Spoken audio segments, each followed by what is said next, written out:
Hello students, in the last lecture we studied about the anatomy and histology of gut. Today we'll start with digestive glands. As I have already told you that our digestive system consists of two parts, gut and digestive glands. So gut we have already done. Now we'll shift to digestive glands. So first digestive gland we will discuss today is salivary glands. Salivary glands secrete saliva. They secrete saliva. Salivary glands are present in head region. They are present outside to the buccal cavity. So, salivary glands are present in head region plus they are present outside to the buccal cavity. There are three pairs of salivary gland in humans: parotid gland, sublingual gland and submaxillary or submandibular gland. There are three pairs of salivary gland in humans: parotid, sublingual and submaxillary. Parotid gland is the largest salivary gland. Among the all three, parotid gland is the largest salivary gland. Infection of parotid gland. Viral infection of parotid gland is known as mumps. Viral infection of parotid gland is known as mumps or parotitis.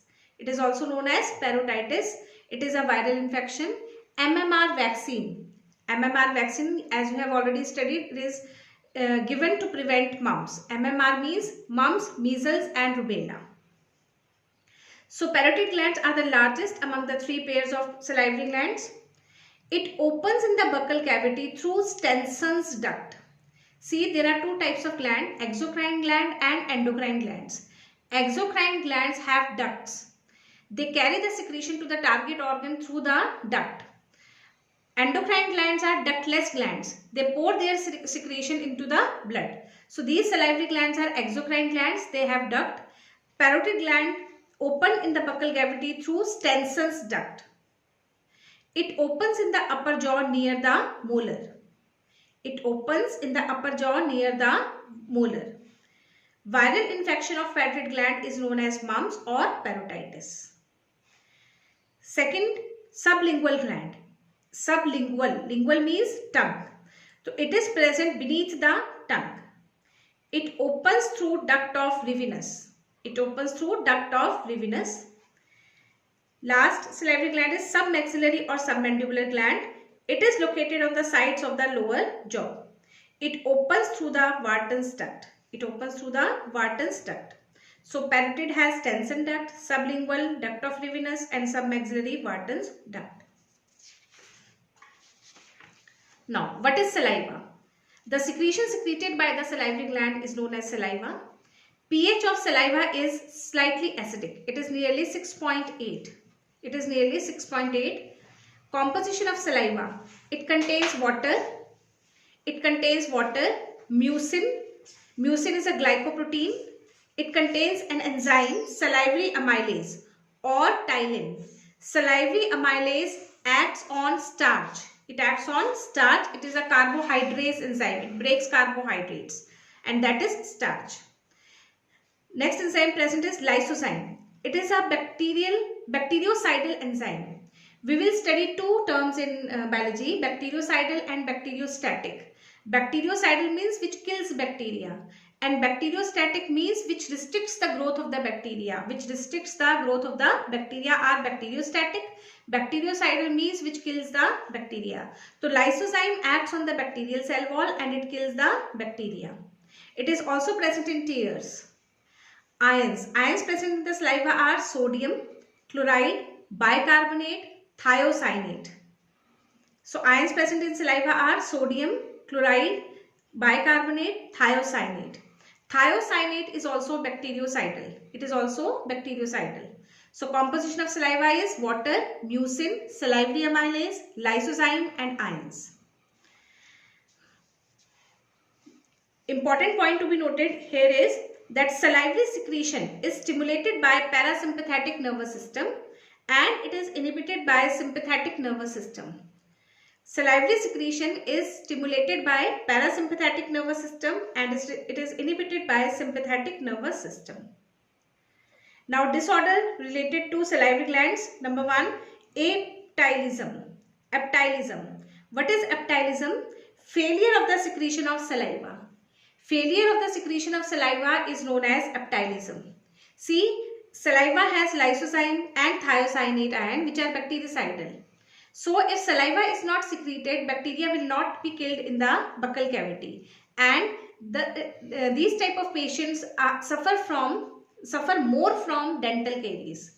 These patients suffer more from dental caries as saliva is not secreted, bacteria are not killed in the buccal cavity, and they suffer more from dental caries. So, patients of aptylism suffer more from dental caries because saliva contains lysozyme and thiocyanate ions, which are bactericidal. Next is gastric glands. These were salivary glands. Now, next is gastric glands. Gastric glands are located in mucosa. I have told you in histology that all the glands except Brunner's gland, all glands are located in mucosa, which is the innermost lining of the stomach. Gastric glands are tubular. They are tube-like, they are tubular. Various types of cells are present in the gastric gland. Number 1, mucus cells. These are also known as mucus neck cells.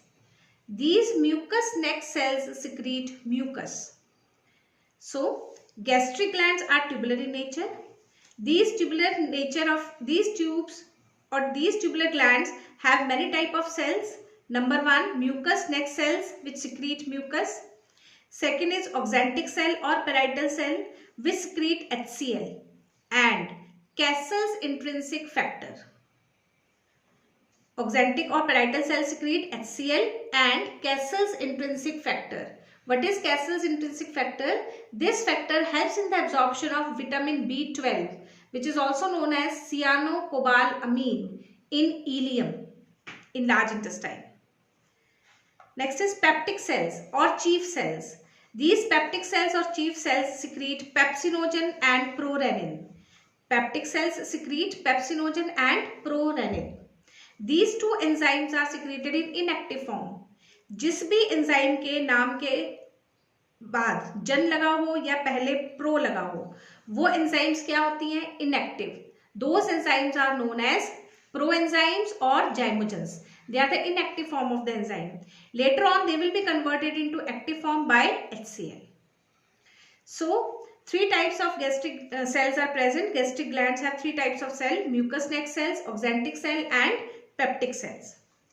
What is mucus? Mucus is alkaline in nature. It is glycoproteinaceous, and a thick layer of mucus covers the whole stomach lining. It protects the stomach lining from acid. It is being alkaline, it protects the stomach lining from acid. HCl. What is the function of HCl?